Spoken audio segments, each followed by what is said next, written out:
밤의 조용한 교외 도로에서는 외딴 집들의 불빛이 야른 안개 속에서 간신히 보일 뿐이었습니다.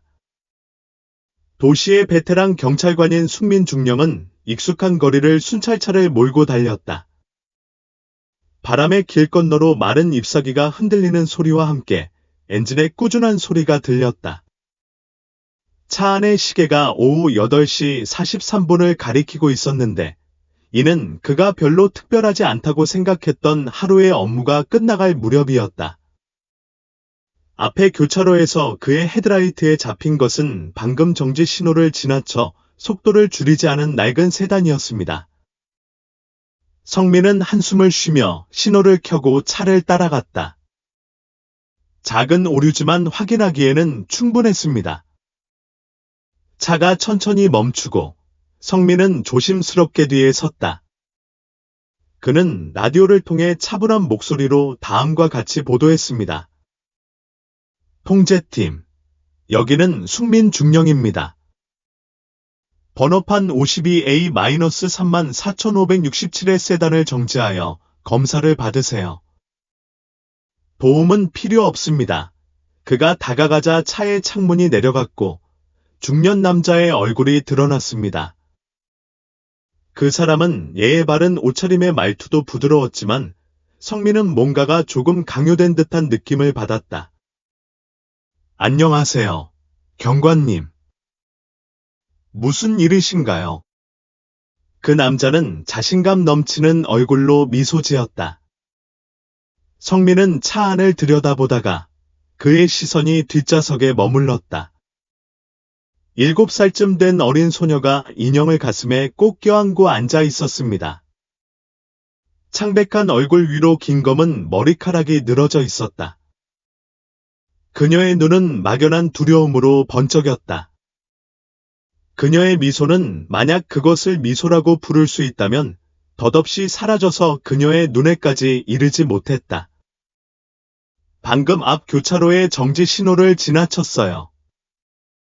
성민이 낮은 목소리로 말했지만 그의 목소리는 여전히 날카로움을 잃지 않았다. 그 남자는 자신을 재민이라고 소개하며 가볍게 웃었다. 미안해요. 서두르고 있어요.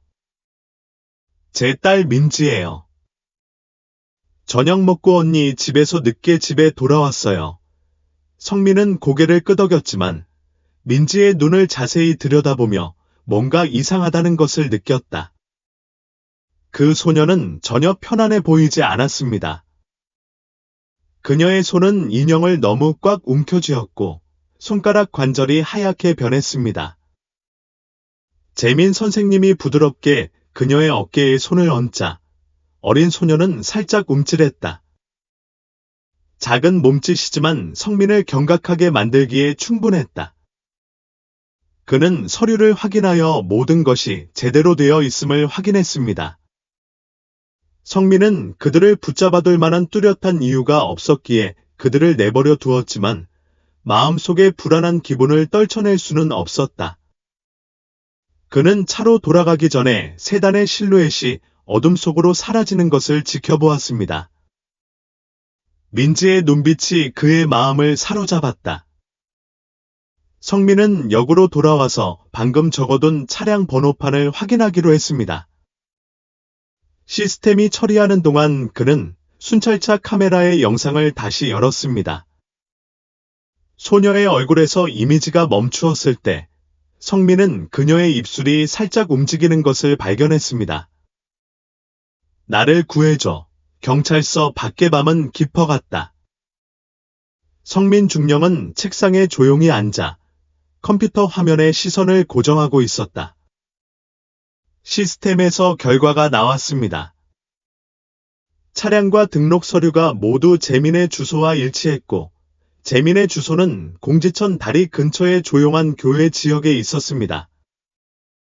기록에 따르면 그는 전과가 없고 평범한 사람으로 특별한 점이 없다고 합니다. 하지만 불안한 기분은 여전히 성민에게서 사라지지 않았다. 놀란 표정과 구해줘라고 말하며 입술을 움직이는 작은 민지의 얼굴이 계속해서 그의 마음속에 떠올랐다. 성민은 대시캠 영상을 계속해서 되감으며 자신이 놓친 세부 사항을 찾으려고 노력한다.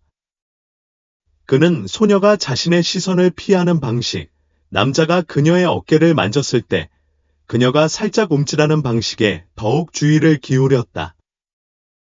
그런 작은 조각들이 성민을 더욱 깊은 탐구로 이끈다. 그는 자신의 고향 지방에만 머물지 않고 주변 지역의 정보도 수집하며 수색 범위를 확대했습니다. 그런데 강원도 실종아동 신고 목록에서 한 신고가 그의 눈길을 끌었다.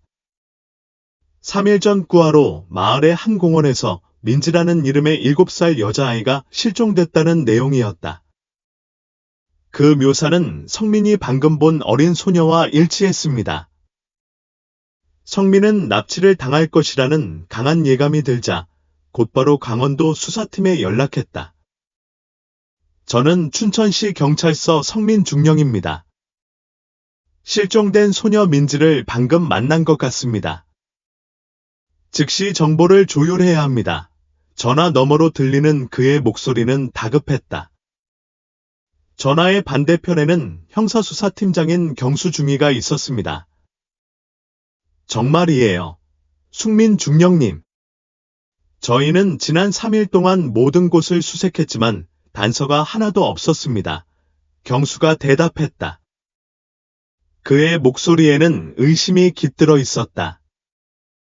그저 감정만은 아니에요. 영상과 구체적인 증거가 있어요. 아기의 모든 기록을 보내주시면 즉시 계획을 실행에 옮겨야 해요. 성민이 주장했다. 전화 이후에도 성민은 자신이 놓친 상황을 계속 떠올렸다. 그는 재민이라는 남자의 억지스러운 미소, 모든 질문에 대답할 때의 빠른 움직임, 이 모든 것이 성민을 더욱 이상하게 느끼게 만들었다. 성민은 해당 지역에서 실종된 어린이와 관련된 사건에 대한 데이터를 다시 공개합니다. 일련의 문서와 보고서를 통해 이상한 패턴이 점차 나타났습니다. 어린이 실종 사건은 있었지만 어느 것도 확실한 증거를 남기지 않았고 가해자들은 법의 심판을 피했습니다. 주목할 점은 재민의 이름이 여러 보도에 등장했지만 결코 기소되지 않았다는 것이다. 한 사례에서는 강원도의 작은 시장에서 어린 소녀를 납치한 혐의를 받았지만 확실한 증거는 없었다. 그래서 수사팀은 사건을 종결해야 했습니다. 그가 그 일의 배우인가? 성민이 불안한 마음으로 중얼거렸다. 그는 더 이상 시간을 낭비할 여유가 없다는 것을 알았습니다. 시간이 지날수록 민지의 생명을 구할 수 있는 가능성은 점점 줄어들었습니다. 성민은 곧바로 경수중위를 불러 그가 모은 모든 추측과 단서들을 제시하게 했다. 두 사람은 논의 끝에 재민의 거주지인 공지천 다리 근처 교회를 시작으로 수사 범위를 확대해 공동으로 조사하기로 했습니다. 동시에 성민 씨는 지원팀의 세단의 흔적을 찾기 위해 길을 따라 있는 교통 카메라와 주유소를 감시해달라고 요청했습니다. 이제 역의 분위기는 훨씬 더 긴장되었습니다. 성민이 사무실 밖으로 나갔다. 천장의 형광등이 그의 그림자를 바닥에 드리웠다. 걱정하지 마, 소녀야. 내가 찾아낼게. 그는 생각하며 역에서 재빨리 걸어나갔고 단서 하나라도 남기지 않기로 결심했다.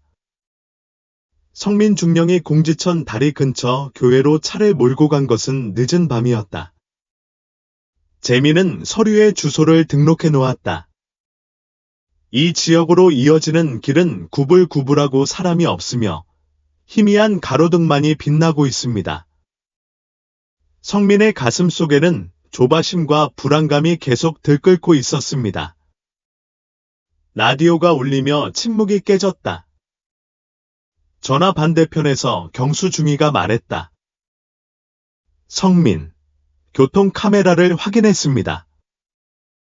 재민의 차가 2시간 전에 도시를 떠난 것은 기록되었지만 등록된 주소로 돌아온 흔적은 없었습니다. 그는 다른 장소로 이사를 갈 수도 있습니다. 알았어. 경수. 너는 주변 지역을 계속 살피고, 특히 모텔, 길가 여관, 빈터 같은 황무지 같은 곳을 살피고 있어. 성민이 대답하며 여전히 눈은 앞길에 고정되어 있었다. 서류에 적힌 주소를 따라가니 성민은 흙길 뒤에 숨겨진 작고 외딴 집으로 향했다. 그 지역의 유일한 빛은 현관에 걸려있는 노란색 전구뿐이었는데 마치 곧 꺼질 것처럼 깜빡거리고 있었습니다. 성민은 차에 불을 끄고 매우 조심스럽게 차에서 내렸다. 집 안은 이상하게 조용했다. 그는 다가가서 오래된 나무 문을 가볍게 두드렸습니다. 아무도 대답하지 않았습니다. 성민이 문 손잡이를 잡아보았는데 문은 쉽게 열렸고 잠겨있지는 않았다. 내부는 야른 먼지층으로 덮여 있었는데 이는 최근에 아무도 이곳에 오지 않았다는 것을 보여주었습니다. 식탁 위에는 여전히 오래된 접시들이 놓여 있었고 가구들도 여기저기 흩어져 있었지만 사람의 흔적은 보이지 않았습니다. 성민은 갑자기 이것이 단지 주의를 돌리기 위한 것이라는 것을 깨달았다. 재민은 오래전에 이곳을 떠났어요. 성민은 집 밖으로 나가려고 하는데 그때 무전기에서 전화가 왔다. 익숙한 목소리가 울려 퍼졌다. 성민, 방금 1A 고속도로에 있는 주유소에서 전화가 왔어요. 그곳 직원들이 1시간 전에 재민의 차를 봤다고 확인했어요. 그는 주유하고 남쪽으로 계속 향했어요. 좋아요.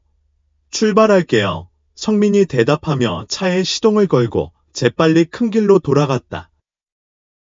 성민은 계속해서 머릿속으로 여러 가지 가능한 시나리오를 생각해냈습니다. 만약 자신이 발각됐다는 걸 알았다면 그는 무엇을 했을까? 그는 민지를 어디로 데려가나요? 생각할수록 그의 마음은 무거워질 뿐이었다. 한편으로는 그런 실수를 눈 깜짝할 새에 흘렸다는 죄책감이 있었고, 다른 한편으로는 더 이상 실수를 하지 않겠다는 결의가 있었습니다. 40분 이상 운전한 끝에 성민 씨는 직원이 보고한 주유소 구역에 도착했습니다.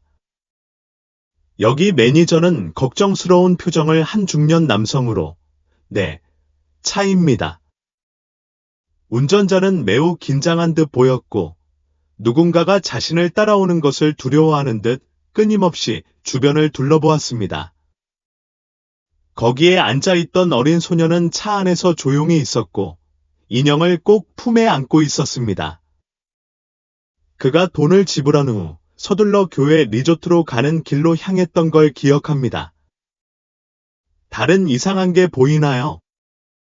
그와 함께 있거나 그를 쫓는 사람이 또 있나요? 성민이 다급하게 물었다. 아니요. 하지만 차가 고속도로로 진입하지 않고 역 뒤에 작은 도로로 들어갔다는 걸 기억해요. 그 도로는 탐빈 호수 근처의 오래된 리조트로 이어집니다. 매니저가 대답했습니다. 성민은 그에게 고마움을 전하고 기대와 부담감을 안고 곧바로 차로 돌아갔다. 탐빈 호수는 조용하고 사람이 붐비지 않는 곳으로 재민 같은 사람이 숨을 만한 완벽한 장소입니다. 그는 경수 중위의 지원팀에 이 사실을 알려 즉시 더 많은 병력을 그 지역으로 파견해 달라고 요청했습니다. 송민이 청평호에 다다르자 모든 것이 어둠에 휩싸였다. 해당 지역으로 이어지는 도로는 진흙투성이이고 운전하기 어려워서 순찰차가 속도를 늦춰야 했습니다. 희미한 헤드라이트에 친숙한 세단의 작은 실루엣이 호숫가에 버려진 집 옆에 나타났습니다. 성민은 차의 시동을 끄고 차에서 내려 최악의 상황에 대처할 준비를 했습니다. 그는 들어가기 전에 주변을 주의 깊게 살펴보았다. 벌거벗은 나뭇가지 사이로 바람이 휘파람을 불며 지나가는 소리를 제외하고는 모든 것이 으스스할 정도로 조용했습니다. 그는 옆구리에 찬 권총을 더욱 꽉 쥐고 조심스럽게 집으로 다가갔다. 안에서 희미한 빛이 비쳤다. 버려진 집은 짙은 어둠 속에 숨은 유령처럼 탐 빈 호수 옆에 조용히 자리 잡고 있습니다.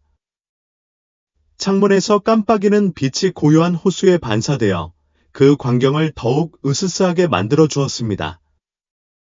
성민 중령은 집에서 약 10m 떨어진 곳에서 멈춰 섰는데 그의 몸 전체가 기타줄처럼 긴장되어 있었다. 그는 무전기에 손을 들고 목소리를 낮추었다. 이 사람은 숙민입니다. 저는 목표를 찾았습니다. 즉시 더 많은 지원팀이 필요합니다. 탐빈 호수로 더 많은 사람을 보내주세요. 전화 반대편에서 경수중이의 목소리가 들렸다. 알겠습니다. 저희 팀이 10분 후에 도착할 겁니다. 조심하세요. 혼자 행동하지 마세요. 성민은 대답하지 않았다. 그의 시선은 집에서 떼지 않았다. 그 침묵의 순간에 그는 심호흡을 하며 망설이는 매 순간이 작은 민지를 구할 기회를 놓치는 것을 의미한다고 자신에게 말했다. 그는 다가가서 잎사귀로 덮인 마른 땅을 가볍게 밟았다. 모든 작은 소리는 그를 멈추게 하고 귀를 기울이고 관찰하게 했습니다. 그가 가까이 다가가자 성민은 안에서 소리가 나는 것을 들었습니다. 목소리였습니다. 그 남자는 참을성이 없이 말을 하고 있었다. 성민은 내용을 잘 알아들을 수는 없었지만 그것이 재민의 목소리라는 것을 알아봤다. 작은 목소리와 발소리가 뒤섞인 소리로 보아 재민은 쉬지 않고 움직이고 있었다. 성민은 창문 커튼 틈으로 긴박한 광경을 보았다. 재민은 방 한가운데에 서 있었고 그의 손에는 휴대전화가 쥐어져 있었다. 작은 민지는 방구석에 웅크리고 앉아 인형을 꼭 껴안고 있었고 그녀의 눈은 인형에게서 눈을 떼지 못하고 있었다. 그녀의 얼굴은 창백했고 얼굴에는 눈물이 줄줄 흘러내렸지만 그녀는 감히 소리를 내지 못했다. 더 이상 시간을 줄 수는 없다. 성민이 중얼거렸다. 그는 총을 손에 꼭 쥐고 집 옆에 썩은 나무벽을 누르고 있었습니다. 그는 숨을 천천히 쉬며 가능한 한 내면의 소리를 듣는 데 집중했습니다. 재민은 불안한 표정으로 전화기를 테이블에 내려놓았다. 그는 민지에게 다가가 그녀의 눈높이에 무릎을 꿇고 상냥하게 말하려고 노력했지만 위협을 숨길 수는 없었다. 민지, 내 말 들어. 협조하면 다 잘 될 거야. 멍청한 짓 하지 마. 알겠어. 소녀는 살짝 고개를 끄덕였지만 그녀의 눈은 여전히 당황해 보였다. 그녀의 고개를 끄덕였음에도 불구하고 재민의 눈에 비친 경계심은 줄어들지 않았다. 그는 일어나 문으로 걸어가서 마치 누가 지켜보고 있는지 확인하듯이 창문 커튼을 통해 안을 들여다보았습니다. 그 순간 성민은 이미 정문으로 다가가고 있었습니다.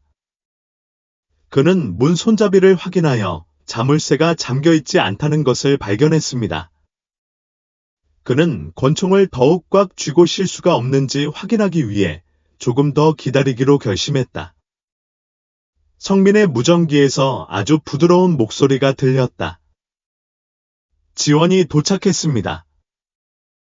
우리는 북쪽과 서쪽에서 접근하고 있으며 여러분의 명령을 기다리고 있습니다. 성민이 대답했다. 그의 목소리도 마찬가지로 작았다. 위치를 유지해. 내가 움직이면 너희들은 뒤에서 지원해. 타겟에게 반격할 기회를 주지 마. 성민은 신호를 보낸 뒤 심호흡을 하고 문을 발로 차서 열었다. 문이 열리는 소리에 재민은 얼굴이 창백해져서 돌아섰다. 그가 반응하기도 전에 성민은 그에게 총을 겨누고 소리쳤다. 멈춰. 재민아, 너는 아동 납치 혐의로 체포된다. 모든 걸 내려놓고 지금 당장 손을 들어. 재민은 몇 걸음 뒤로 물러섰다. 그의 눈에는 혼란과 두려움이 번쩍였지만 그는 순식간에 테이블 위에 단검을 움켜쥐고 소리쳤다. 더 이상 가까이 오지 마. 나는 위험을 감수하는 것을 두려워하지 않아. 성민은 눈 하나 깜빡이지 않고 총은 여전히 그 남자를 향해 겨누어져 있었다. 지금 당장 칼을 내려놓으세요. 당신이 하는 모든 잘못된 움직임은 상황을 더 악화시킬 뿐입니다. 아이가 더 이상 해를 입지 않도록 하세요. 재민은 민지를 잠깐 쳐다보더니 다시 성민을 바라보았다. 망설임이 엿보였다. 그때 경수중위의 지원팀이 집 뒤에서 달려와 탈출로 전체를 확보했다. 탈출구가 보이지 않자 재민은 칼을 바닥에 내던지고 손을 들어 올렸다. 민지는 성민이 다가오는 것을 보고 눈물을 터뜨렸다. 그는 몸을 굽히며 부드러운 목소리로 말했다. 괜찮아요. 내가 당신을 보호하러 왔어요. 어린 소녀는 성민의 품으로 달려가 눈물을 터뜨렸다. 그 순간 성민은 그가 그녀를 어둠 속에서 데려왔다는 것을 깨달았습니다. 경찰팀이 현장 봉쇄를 마치면서 탐빈 호수 위의 하늘이 점점 밝아졌습니다. 재민은 수갑을 채워진 채 본부로 끌려갔다. 그의 얼굴에는 더 이상 자신감이나 오만함이 없었고 오직 불확실성과 당황만이 가득했다. 성민 중령은 여전히 그 자리에 서서 작은 민지를 꼭 껴안고 있었습니다. 그는 몸을 굽혀 그녀의 등을 가볍게 두드리며 그녀의 흐느낌을 달래려고 노력했다. 괜찮아. 아가야. 안전해. 그의 목소리는 깊었지만 결의가 가득 차 있었습니다. 민지는 눈물로 얼룩진 얼굴을 들어올리고 눈을 크게 뜬 채 성민을 바라보았다. 삼촌, 너무 무서워요. 그 소녀는 흐느끼며 말했습니다. 성민은 무릎을 꿇고 그녀의 눈을 똑바로 바라보았다. 민지, 너는 정말 용감해. 다시는 너를 다치게 할 사람은 없을 거라고 약속할게. 그의 말은 그 어린 소녀에 대한 확신뿐만 아니라 그 자신에게도 긍정적인 말과도 같았습니다. 그 사이 경수중위는 현장을 점검하고 있었다. 조사관들은 버려진 집 안에서 여러 개의 의심스러운 문서를 발견했습니다. 다른 아이들의 사진, 주소, 심지어 의심스러운 거래를 자세히 적은 작은 공책까지 있었습니다. 경수중위는 수첩을 받아들고 재빨리 페이지를 넘겼다. 그의 눈길을 사로잡은 글귀가 있었다. 민지, 기억. 우리는 그의 네트워크 일부를 망가뜨렸어요. 경수가 결의에 찬 눈으로 걸어가며 성민에게 말했다. 하지만 많은 의문점들은 아직 답을 얻지 못한 채 남아있다. 성민은 경수의 손에 들린 노트를 보며 가슴이 아팠다. 위험에 처한 아이들이 얼마나 더 많은가요? 성민이 약간 우울한 표정으로 중얼거렸다. 순찰차가 재민을 경찰서로 데려가는 동안 성민은 민지를 자신의 차에 태웠다. 어린 소녀는 뒷좌석에 앉아 여전히 인형을 팔에 꼭 껴안고 있었습니다. 성민은 백미러로 그녀를 돌아보며 그녀의 눈에 여전히 두려움이 있는 것을 느꼈다. 민지, 너는 가족에 대해서 뭔가 기억나? 성민이 부드러운 목소리로 물었다. 그 소녀는 살짝 고개를 끄덕이며 부드러운 목소리로 말했다. 저희 가족은 어머니와 아버지가 있습니다. 어머니는 맛있는 음식을 요리하고 아버지는 종종 저를 오토바이로 학교에 데려다 주십니다. 성민은 격려하듯 미소 지으며 말했다. 너는 꼭 부모님을 다시 볼 거야. 부모님은 널 걱정하실 거야. 민지는 여행 중 처음으로 성민을 바라보았고 그녀의 눈은 희망으로 빛났다. 정말이에요. 삼촌. 확신하는. 성민은 깨질 수 없는 약속으로 확언했다. 그들이 경찰서에 도착했을 때 분위기는 완전히 달랐습니다. 성민이네 팀원들은 서류 정리와 새로운 단서 확인에 분주했지만 긴장감 속에서도 한 줄기 빛처럼 들어온 작은 민지에게 모든 시선이 쏠렸다. 경수중위가 앞으로 나서서 성민의 어깨에 손을 얹었다. 그녀의 부모님에게 통보가 왔어요. 출발 중이에요. 1시간 안에 도착할 거예요. 성민이 고개를 끄덕였다. 좋아요. 그녀가 가족을 만나기 전에 그녀를 안정시켜야 해요. 내가 그녀 곁에 있을게요. 피해자들을 위한 작은 방에서 성민은 민지 옆에 앉았다. 그는 내가 안전하다고 느끼게 하려고 따뜻한 우유 한 잔을 주었습니다. 그 소녀는 조금씩 물을 마시며 점점 평정심을 되찾는 듯했다. 성민은 그녀를 바라보며 그녀가 겪은 일을 생각하지 않을 수 없었다. 어린아이가 결코 겪어서는 안 될 두려움이었다. 집에 있을 때 가장 하고 싶은 일은 무엇입니까? 성민은 그녀에게 끔찍한 일을 잊게 하려고 했으며 물었다. 저는 그림 그리는 걸 좋아해요. 민지가 눈을 살짝 번쩍이며 대답했다. 저는 종종 엄마, 아빠, 저와 함께 온 가족을 그립니다. 오늘 그림 그리실래요? 성민이는 미소를 지으며 방 서랍에서 종이 한 장과 색연필 상자를 그녀에게 건넸다. 나도 너가 어떻게 그림을 그리는지 보고 싶어. 민지는 크레용을 집어들었다. 그녀의 손은 떨렸지만 그녀는 계속 그림을 그리기 시작했다. 작은 집, 어머니, 아버지, 어린 소녀의 모습이 금세 종이에 나타났다. 그녀는 그림을 다 그리자 자랑스러움에 눈이 반짝반짝 빛나며 성민에게 보여주었습니다. 정말 예쁘네요. 민지 성민이 말했다. 당신의 엄마와 아빠가 이 사진을 보시면 정말 기뻐하실 거라고 믿어요. 복도의 발소리가 울려 퍼졌고 성민은 민지의 부모님이 도착했다는 것을 알았다. 그는 어린 소녀를 보고 미소 지으며 말했습니다. 그들이 왔어요. 준비되셨나요? 민지는 고개를 끄덕이며 그녀의 눈은 기대로 가득 찼다. 방문이 살며시 열리더니 곧바로 눈물을 흘리며 한 여인이 달려들었다. 바로 민지의 어머니였다.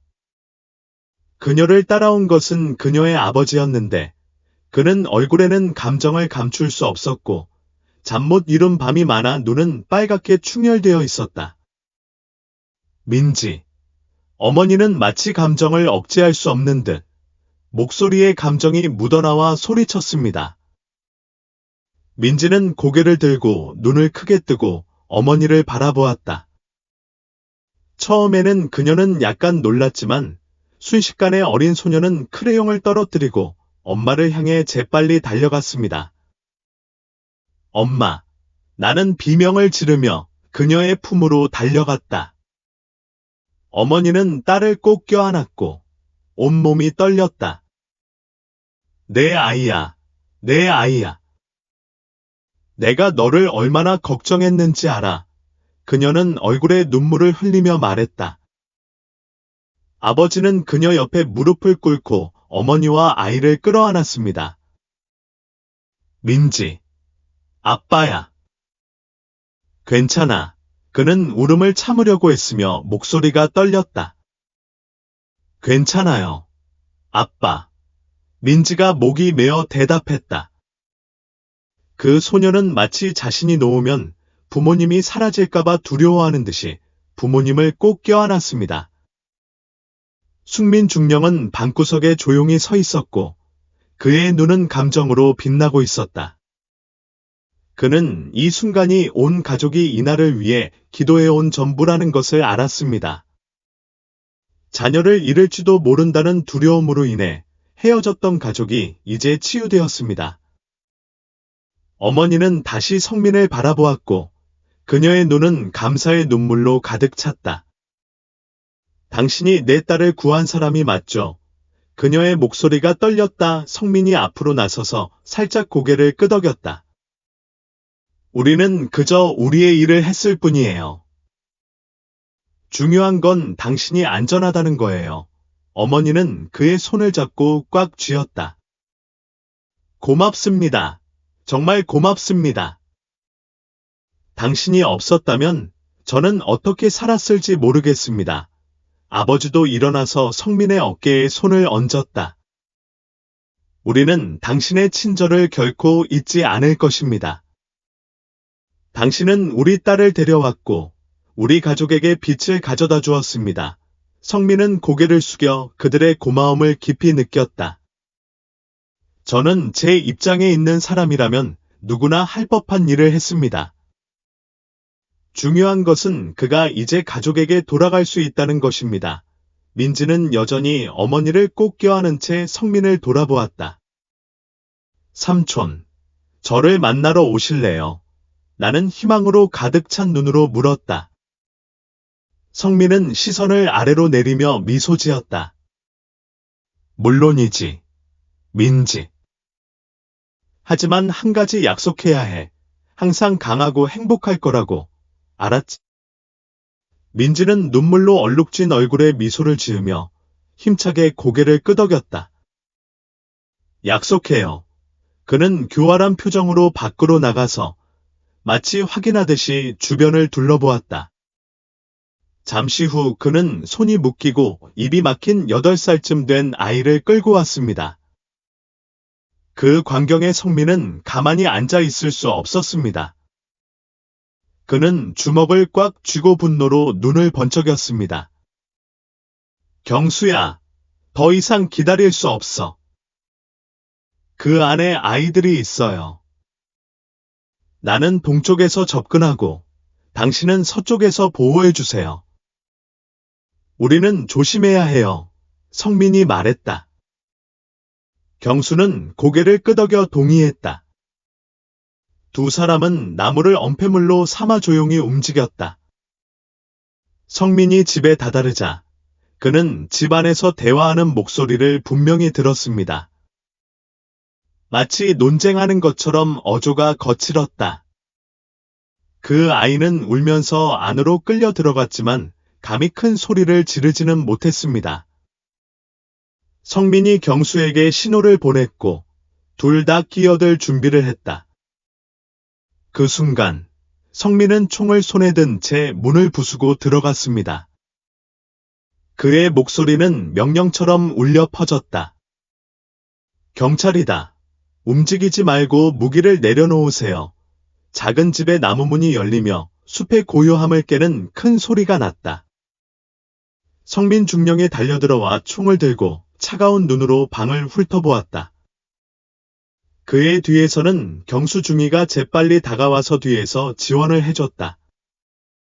집 안에서 두 남자가 깜짝 놀라 일어섰습니다. 수염이 덥수룩한 큰 키의 남자가 분노해서 소리쳤다. 당신은 누구요? 경찰. 성민은 큰 소리로 외쳤고 그의 손에 든 권총은 방금 말을 건 사람을 향해 곧장 겨누어졌다. 무기를 내려놓고 손을 들어라. 방 안은 갑자기 긴장감에 휩싸였다. 두 사람 중 한 명은 몇 초 동안 망설이다가 빠져나갈 길을 찾아 주위를 둘러보더니 갑자기 옆구리에서 칼을 뽑아 성민을 향해 달려들었다. 순간 성민은 한 걸음 뒤로 물러나며 경고사격을 가했는데 그것이 그의 발 근처 바닥에 맞았습니다. 총소리가 방을 뒤흔들었다. 가만히 서 있으세요. 성민이 큰 소리로 외치며 그의 눈은 이글거렸다. 어리석은 짓은 하지 마. 칼을 휘두른 남자는 망설이며 성민을 노려보았지만 곧 칼을 바닥에 던질 수밖에 없었다. 그는 두 팔을 높이 들어 올렸고 분노와 두려움으로 어깨가 굳어졌다. 당신은 여기에 있을 권리가 없습니다. 그는 소리를 지르긴 했지만 분명히 기운을 잃었다. 또 다른 몸집이 더 마른 남자는 뒷창으로 도망치려고 했습니다. 하지만 그가 기어 나오기 전에 경수가 나타나 재빨리 주도권을 잡았다. 누워. 저항하지 마세요. 경수가 명령하면서 그를 바닥에 눕히고 수갑을 채웠다. 성민은 재빨리 안으로 들어가며 방 안을 훑어보았다. 방구석에는 8살쯤 된 소년이 손이 묶이고 입이 막힌 채 두려움에 사로잡힌 눈으로 소년을 바라보고 있었습니다. 성민은 재빨리 다가가 무릎을 꿇고 소년의 묶인 것을 풀어주고 입막음을 제거했다. 괜찮아요. 저는 경찰이거든요. 안전해요. 성민이 안심시켰다. 소년은 눈물을 터뜨리며 마치 유일한 구원에 매달린 듯이 성민을 꼭 껴안았다. 삼촌, 저 사람들이 저를 데려가려고 해요.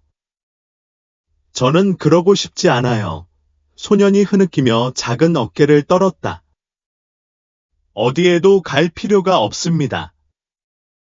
집에 가볼게요. 성민이 대답하며 소년이 등을 살며시 두드렸다. 그 사이 경수는 계속해서 현장을 살폈다. 그는 바닥 아래에서 조심스럽게 위장된 비밀 지하실을 발견했습니다. 열어보니 안에는 사진, 책, 심지어 현금이 가득 든 가방까지 여러 서류가 들어 있었습니다. 경수는 눈살을 찌푸리며 성민을 불렀다. 이거 봐. 이것이 바로 우리에게 필요한 증거입니다. 성민은 엄숙한 눈으로 터널을 내려다보았다. 그들 앞에 놓인 것은 단순한 납치가 아니라 정교한 인신매매 네트워크의 중요한 일부였습니다. 그는 싸움이 길어질 것이라는 것을 알았지만 이 사람들을 잡는 것이 중요한 첫 단계였습니다. 지원팀이 현장에 도착하자 두 범죄자는 끌려갔습니다. 그 소년은 건강검진을 위해 구급차로 이송되었습니다. 성민은 잠시 집 밖에 서서 먼 지평선을 바라보며 침묵을 지켰다. 바람이 나무 사이로 휘몰아치며 이른 아침의 추위를 실어갔다. 우리가 해냈어요. 경수가 말하며 성민에게 다가갔다. 하지만 해야 할 일이 아직 많이 남아 있어요. 그 지하실은 문서의 보고입니다. 우리는 여기서 그들의 네트워크를 파괴할 수 있어요. 그렇다 성민이 생각에 잠긴 듯한 목소리로 대답했다. 하지만 가장 중요한 건 그 소년이 안전하다는 거예요. 우리는 또 다른 생명을 구했습니다. 본부로 돌아가는 길에 성민은 백미러로 그 소년을 바라보았다. 그는 울음을 멈췄지만 여전히 성민이가 좀 전에 입혀줬던 재킷을 꼭 껴안았다. 소년은 성민이를 올려다보며 말했다. 삼촌, 다 잡으실 거죠? 성민은 고개를 끄덕이며 그의 눈에 결의가 가득했다. 약속해요. 그들은 더 이상 누구도 다치게 할 수 없을 거예요. 춘천시 경찰청의 아침은 평소처럼 조용하지 않았다. 흐엉손에 버려진 집에서 압수한 문서를 처리하기 위해 경찰 전체가 동원되었습니다. 사령실 한가운데에 선 성민의 눈은 사건의 조각들이 가득 담긴 게시판에 꽂혀 있었다. 경수중위는 어젯밤 체포된 두 사람의 신원을 파악했습니다. 라고 보고하며 파일을 성민 앞에 놓았다. 큰 놈은 동현이에요. 타노아에서 일어난 두 건이 아동 납치 사건의 용의자였지만 유죄 판결을 내릴 만한 증거가 충분하지 않았어요. 또 다른 이름은 현우로 중부지역 불법 운송을 조직하는 일을 전문으로 하는 인물이다. 성민은 고개를 끄덕이며 그의 눈이 날카롭게 빛났다. 금고에 있는 문서는 어때요? 아직 해독이 안 됐나요? 보코아 팀이 방금 보고서를 보냈어요. 이 장부는 거래를 기록할 뿐만 아니라 거래가 이루어진 주소도 나열합니다. 일부 지역은 북부와 중부 지역에 분산되어 있습니다. 특히 화천군 읍 근처에는 중요한 교통요지로 알려진 대형 창고가 있다. 경수가 말을 이었고 성민은 붉은 점으로 표시된 위치를 바라보았다. 그는 이 네트워크가 작지 않고 많은 지방과 도시에 걸쳐 운영되는 정교한 조직이라는 것을 깨달았습니다. 각 통과 지점은 주의를 끌지 않도록 계산됩니다. 우리는 지체할 수 없습니다. 화천군 창고로 즉시 팀을 파견하고 싶습니다. 성민이 단호한 목소리로 명령했다. 동시에 다른 지방 경찰과 연락하여 나머지 장소에 대한 검사를 조정하십시오. 몇 시간 만에 성민의 팀은 화천군에 있는 창고 근처에 모두 모였습니다. 그곳은 숲가장자리에 위치한 외딴 지역으로 버려진 것처럼 보이는 비포장 도로가 이어져 있었습니다. 하지만 땅에 새로운 바퀴가 남아 있다거나 내부에서 소리가 나는 등 이상한 흔적들이 이곳이 아직 활동 중이라는 것을 확인시켜 주었습니다. 성민과 경수는 멀리서 쌍안경으로 창고를 관찰했다. 저는 밖에 적어도 3명의 경비원이 보입니다. 아마 안에 더 있을 겁니다. 경수가 말했다. 우리에겐 깜짝 선물이 필요해. 일단 들어가면 누구도 빠져나갈 수 없어. 숙민이 대답했고 그의 시선은 표적에서 떠나지 않았다. 배치 명령이 내려졌습니다. 경찰은 두 그룹으로 나뉘었다. 한 그룹은 정면에서 접근의 주의를 끌었고 성민이 이끄는 다른 그룹은 창고 뒤에서 접근했다. 공격 신호가 주어지자 모든 일이 회오리 바람처럼 일어났습니다. 창고 문이 부서지는 소리와 함께 경찰이 명령을 외치는 소리가 들렸다. 안에 있던 사람들은 당황하였고 많은 사람들이 즉시 도망쳤지만 주변 세력에 의해 제압당했습니다. 성민과 경수는 총을 단단히 손에 든 채 안으로 들어갔다.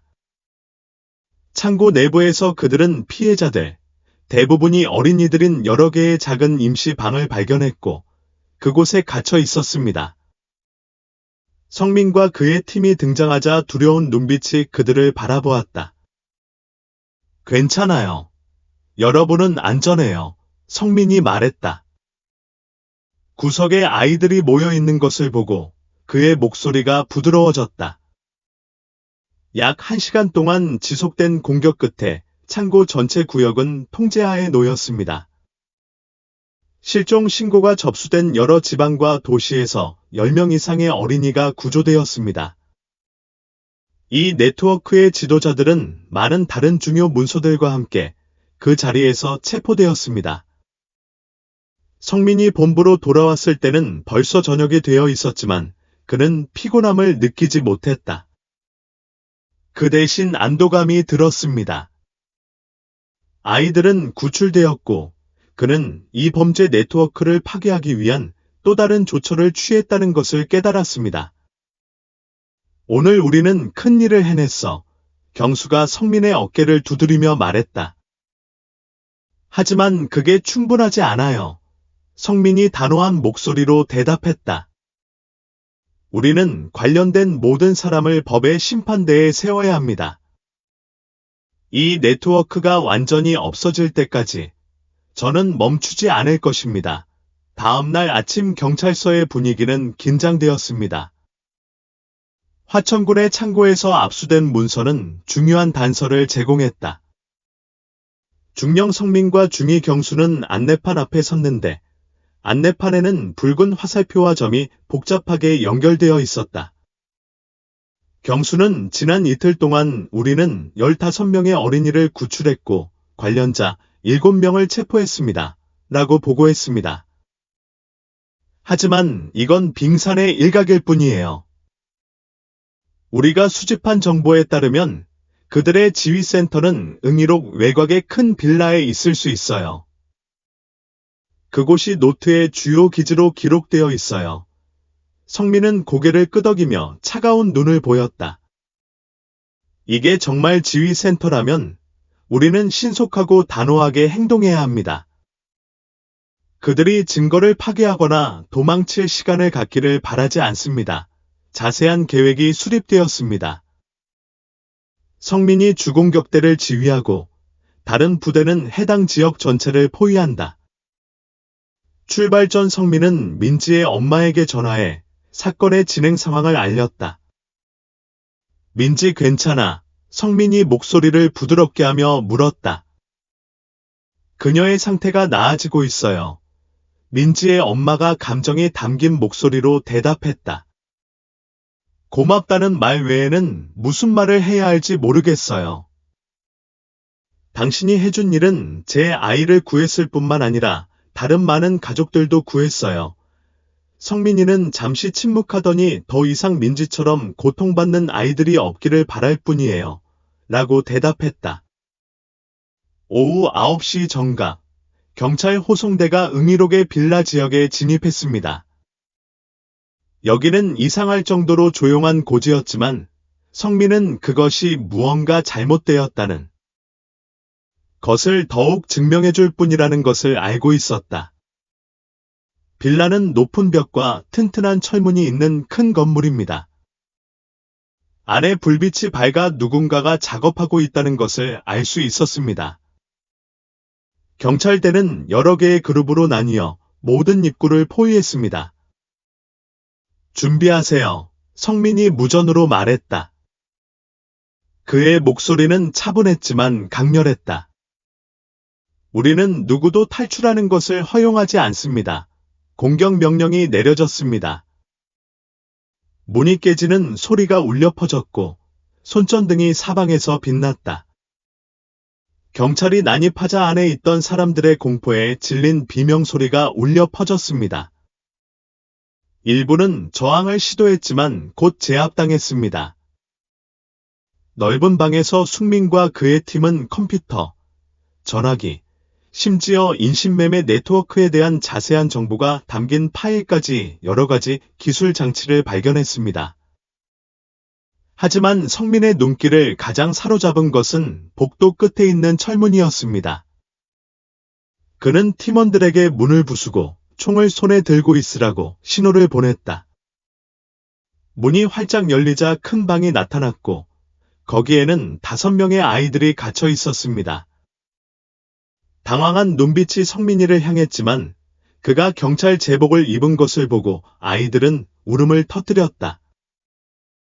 괜찮아요. 여러분은 안전해요.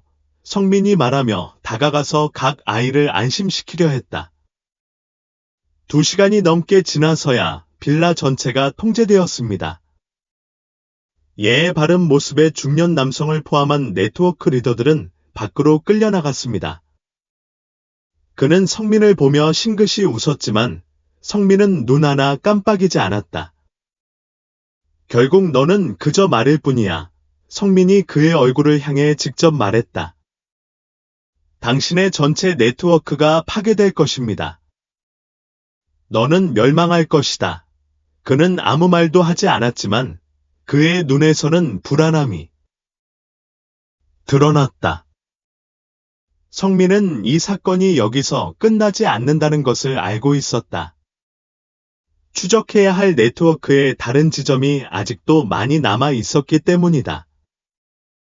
새벽 무렵 본부로 돌아온 성민은 지쳐 있었지만 마음은 가벼워졌다.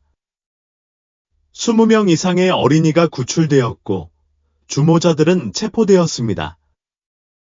하지만 그는 이 전쟁이 아직 길다는 것을 알고 있었고 멈출 수 없었습니다. 응이록 빌라 공격이 있은 지 3일 후 숙민 중령은 사무실에 앉아 있었습니다. 그의 시선은 민지의 엄마가 보낸 가족 사진에 멈췄다. 사진 속 어린 소녀는 부모님의 품에 안겨 밝게 웃고 있었고, 그녀의 눈은 그녀가 잃었다고 믿는 순수한 기쁨으로 빛나고 있었습니다. 경수중이가 두꺼운 줄을 들고 들어왔다. 좋은 소식이에요. 그는 파일을 성민의 책상 위에 올려놓으며 말했다. 인신매매 네트워크 전체가 해체되었습니다. 전국적으로 30명 이상의 용의자가 체포되었는데 그 중에는 주모자들도 포함됩니다. 성민은 고개를 끄덕이며 만족스러운 표정을 지었다. 그래서 정의는 이루어졌습니다. 구조된 아이들은 어떻게 되나요? 경수는 가족과 재회하거나 위탁보호를 받았어요. 라고 답했다. 하지만 어떤 경우에는 어린이의 가족이 발견되지 않았습니다. 우리는 아이들을 돕기 위해 지원기관과 협력하고 있습니다. 그날 오후, 성민은 민지의 초대를 받아 민지와 그녀의 가족을 방문했다. 그들의 작은 집은 조용한 거리에 위치해 있고, 문 앞에는 푸른 나무가 그늘을 들이운 채 줄지어 서 있습니다. 성민이 들어오자 민지의 엄마가 환한 얼굴로 그를 맞으러 달려나왔다. 성민아, 너가 와줘서 기쁘다. 그녀는 아직도 당신에 대해 항상 이야기해요. 그녀의 목소리에는 감사함이 가득했습니다. 민지는 익숙한 인형을 팔에 안은 채 집 밖으로 달려나갔다. 나는 성민이를 보자마자 바로 그의 품으로 달려갔다. 성민 삼촌. 정말 여기에 계셨군요. 그녀는 기쁨으로 눈을 빛내며 소리쳤다. 성민이 그녀를 안으며 미소를 지었다. 민지는 요즘 어떻게 지내? 학교에 다시 돌아갔나요? 예, 삼촌. 민지는 기뻤다. 내 친구들은 모두 당신에 대해 묻습니다. 내가 너한테 슈퍼히어로라고 했잖아. 성민은 따뜻함이 가슴으로 퍼지는 것을 느끼며 웃었다. 저는 슈퍼히어로가 아니에요. 저는 저를 필요로 하는 사람들을 보호하려고 노력할 뿐이에요. 대화는 우호적인 분위기 속에서 이어졌습니다. 민지의 엄마는 성민이가 자기 딸을 데려와줘서 고맙다고 계속 말했습니다. 민지의 아빠는 찻잔을 들고 성민이를 바라보며 말했다. 너와 내 팀이 없었다면 우리 가족은 무슨 일이 일어났는지 몰랐을 거야. 당신은 내 딸을 구했을 뿐만 아니라 지역 사회 전체에 희망을 가져다 주었습니다. 성민은 결의가 담긴 눈으로 찻잔을 내려놓았다. 이것은 내 책임이에요. 하지만 여러분과 같은 가족들이 언제나 자녀를 잘 보호하는 것이 중요합니다. 그런 사람들이 아직도 존재하고 우리는 항상 경계해야 합니다. 성민이 일어나 나가려고 하자 민지가 그를 쫓아가며 방금 그린 그림을 건넸다.